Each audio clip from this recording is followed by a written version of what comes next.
news, and after you something, you try to analyze. You have the critical thinking in your mind, and you have the ability to evaluate which one is true, which one is false, and then after that, you have the ability to creating an online information, and that is needed during, especially when we just passed the global pandemic itself. And here, ladies and gentlemen, our friends, Indonesia have a lot of media, yeah, digital media, divided into few the categories. And if we talk about this group, yeah, digital media is encompasses everything. We consume online via mobile devices, tablet, PCs, and conventional computers. And the digital media industry is very flourishing. As you can see here, yeah, every media has their own segment. It's very niche market, and the business also are increasingly eager to take advantage of this growth by maximizing their investment in the sectors. So if you want to have a chance to do something to the nation, we have a lot of choice in choosing a lot of digital media right here. And content is the key. Yeah.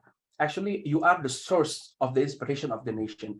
Every single youth have a freedom to speak, but we need more a youth that brave to speak on their community, not just as a followers, not just have fun, but something that can mobilize others, something can make people inspired by with what you do.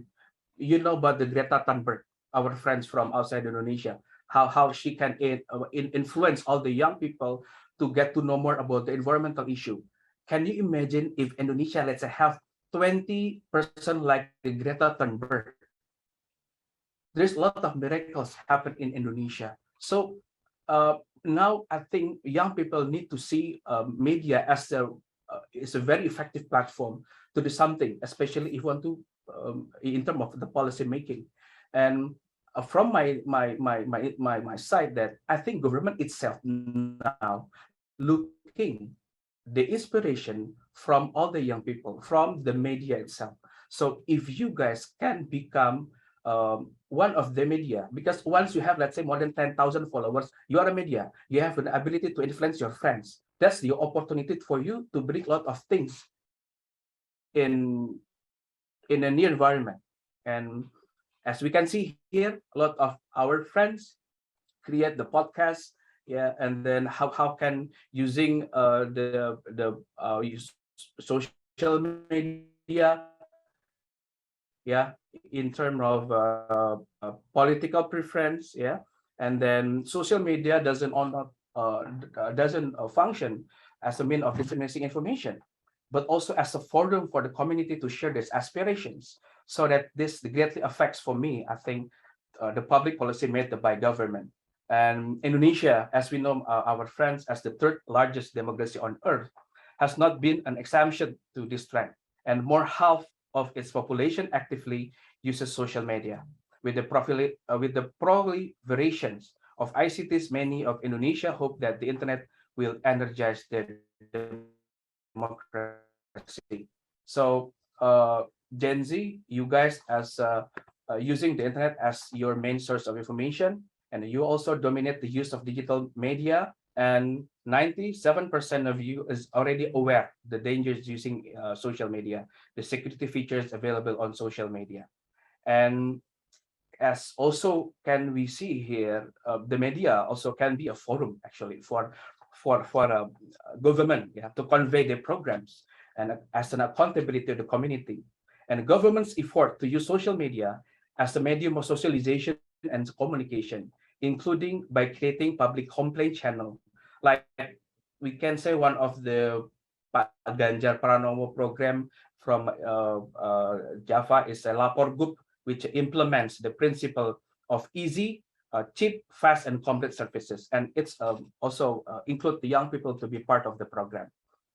And if we are talking about the digital media use of an Indonesian youth, you guys can see WhatsApp as a platform in a daily life, and Instagram also as the second most used digital media by Gen Z. and then it's replacing of Facebook and Twitter, and using the Instagram as your primary digital media. And this is what's happened because the combination of the text and visual information in our country digital landscape actually has been growing, yeah, to include the animation. You like see more visual than the text, and then digital posters, memes, and the photos, and also the video. And I think Gen Z is not only interested, yeah, in the comedy content or light content, but also in the meaningful content. Few primary sources that you really look up the content that can influence your life. You prefer search for the content that have impact to your life. So that's why a platform like Menjadi Manusia, self-healing platform, is become one of your favorite media to be followed by you. And everyone now is become a podcasters. And we talk about our young generation. Earlier, Mas Rongo has already explained about this. We have the opportunity to be one of the advanced country in the world. Actually, I don't really like the determination of bonus demography. I prefer like to peluang demography. There's a possibility between we can win the battles or we can lose the battles. So we have a very huge of a productive momentum age. Guys, this is your opportunity. Are you going to take this seriously or not? Are you want to become an object, or you want to try to self become a subject of the changes? And you always have a choice to do something. You have a choice and change to do some changes. And a lot of our friends outside doing this, yeah, community-based movement, youth-led organization. We can see what Iman Usman start, let's say, and Alanda Kariza in 2010. They creating Indonesian Future Leader, they creating Sinergi Muda, and followed by the early millennial generation creating the community-based organization to fulfill their aspiration to the government. And finally, and very surprised, and a lot of young people is really follow that movement. Yeah. So my questions: what happening in Gen Z now? Are you still interested with the social movement now?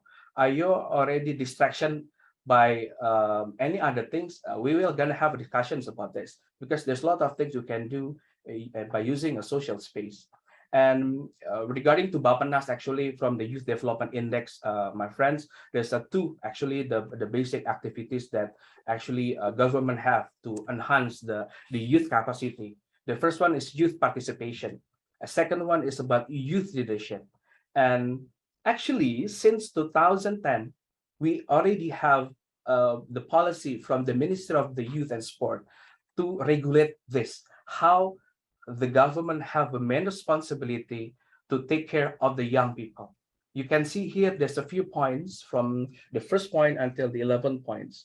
Government has a responsibility to have in a youth awareness, youth empowerment, development of youth leadership, development of youth entrepreneurship, development of youth initiative, youth awareness and volunteerism, youth synchronization and partnership, youth facilities and infrastructures, empowering and empowerment of youth organization, increase of society participation, and development of youth awareness.